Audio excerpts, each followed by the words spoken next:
You think you hate small talk. I absolutely hate small talk. You don't hate small talk. You hate bad small talk. What's the difference? Isn't small talk just awkward questions about the weather?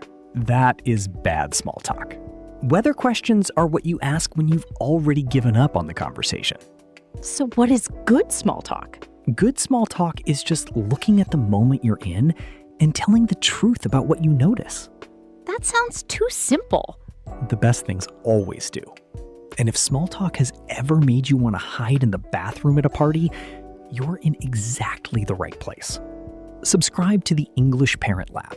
We teach real conversations here, not textbook English. New episodes every Tuesday and Thursday. Okay, but why does small talk feel so unnatural? Because I'm fine talking about real things, deep topics, actual ideas. But the moment someone says, "So, how are you finding the weather?" I want to disappear. Because you're trying to have a meaningful conversation inside a format that doesn't allow for it yet. Small talk is not the destination. It's the bridge.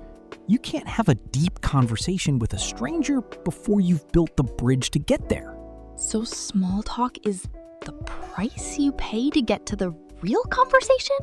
It's more than that. Small talk is how two people check whether it's safe to go deeper. You're not talking about the weather because the weather is interesting. You're talking about the weather because you're both trying to answer a different question. Is this person worth talking to? Are they kind? Are they funny? Do they listen? So the content doesn't matter. The energy does. The content barely matters. What matters is whether you're present, whether you're paying attention, whether the other person feels like you actually want to be in this conversation with them. That's what small talk is really testing. And when I check out and start asking about the weather, they can feel that I've already given up. They can always feel it. And that's why the conversation dies. Not because of the topic, because of the energy behind it. So here's the fix. Instead of trying to think of something clever to say, look at the room, look at the moment, look at the person. Something in that environment is always more interesting than the weather. You just have to notice it. Notice what, though? What am I looking for? Anything specific to this moment. Not general, specific. The weather is general. It's happening everywhere to everyone. But the book on their desk, that's specific. The coffee they're drinking, specific. The fact that the music in this restaurant is slightly too loud for comfortable conversation, specific. Specific things are what connect people. Because specific means you're actually here, actually paying attention. And people are starving for that. In a world where everyone is half present and half on their phone, someone who actually notices the specific details of the moment they're in feels remarkable. So the framework is 3 steps. Notice, comment, question. You notice one specific thing about the environment or the person. You make a comment about it, honest, natural, not overthought. Then you ask one question that gives them something to respond to. Notice, comment, question. That's it. Let's try it. Look around. What do you notice? Okay. You have a lot of books on that shelf. Good. You noticed. Now comment. That's a serious collection. I bet you haven't read half of them. I have read them, actually. Every single one. Now ask. Do you have a favorite one up there? Or are some of them just for decoration? And now I want to defend my books and tell you about my favorite and ask if you read and find out what kind of person you are. You opened a conversation about identity and values from a shelf of books without asking about the weather once. Because I was paying attention to the actual moment instead of my own panic. That is the entire secret of small talk. Your anxiety turns your attention inward. What do I say? How do I sound? What if this is awkward? The fix turns your attention outward. What is actually here? What is interesting about this specific moment? What does this person care about? Anxiety looks inward. good conversation looks outward. Write that down.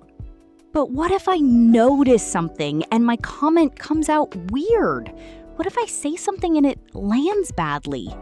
Then you've learned something about the person in front of you. If someone cannot handle a genuine, curious, good faith comment about their bookshelf, they were never going to be a good conversation anyway. So the risk is actually very low.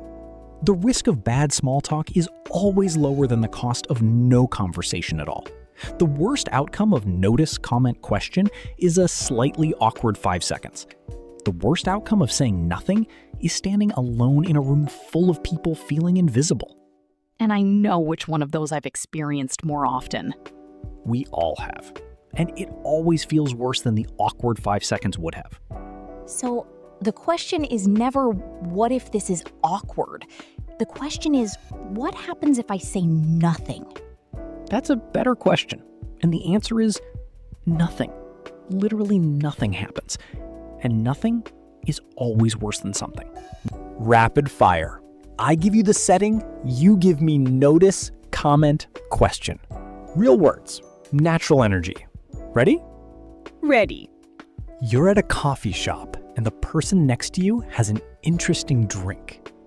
That looks nothing like a normal coffee. What did you actually order?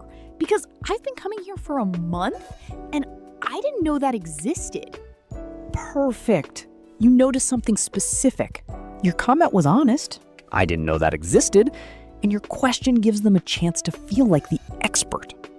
Next, you're at a work event and someone is wearing something that stands out. I love that. Where is that from? I've been looking for something like that for months and I always find the wrong thing. Good. You complimented without being fake, and I always find the wrong thing is a specific personal detail that makes you real. Next, you're waiting for a bus and it's very late. This bus is treating us like we have nowhere important to be. Do you take this route every day, or are you just as lost as I am right now? Treating us like we have nowhere important to be. That's funny. That's original. And as lost as I am right now is vulnerable and human. That person is going to want to talk to you for the entire bus ride. Next, you're at a gym and someone is doing an exercise you've never seen. I've been coming here for 6 months and I've never seen that exercise. Is that something you learned here, or did you bring that from somewhere else? Good. I've been coming here for 6 months establishes you as a regular, gives you credibility. And did you bring that from somewhere else suggests the person has a history, a story, a life outside this gym. That's an invitation to share. Last one, you're in a work kitchen and a colleague is making something that smells extraordinary. Whatever that is, it should not be allowed in a shared kitchen. Now everyone is going to know that their lunch is disappointing. What did you make? That is perfect.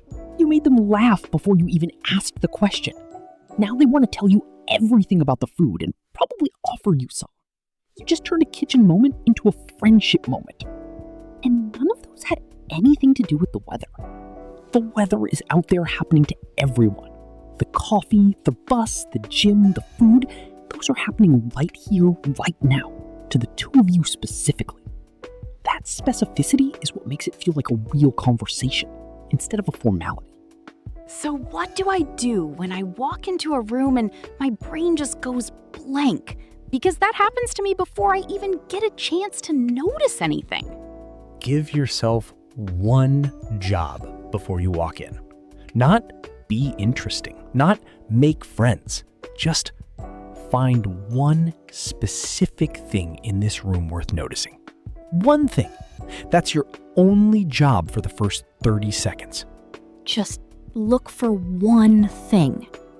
One thing. And the moment you find it, your attention shifts from your anxiety to the room.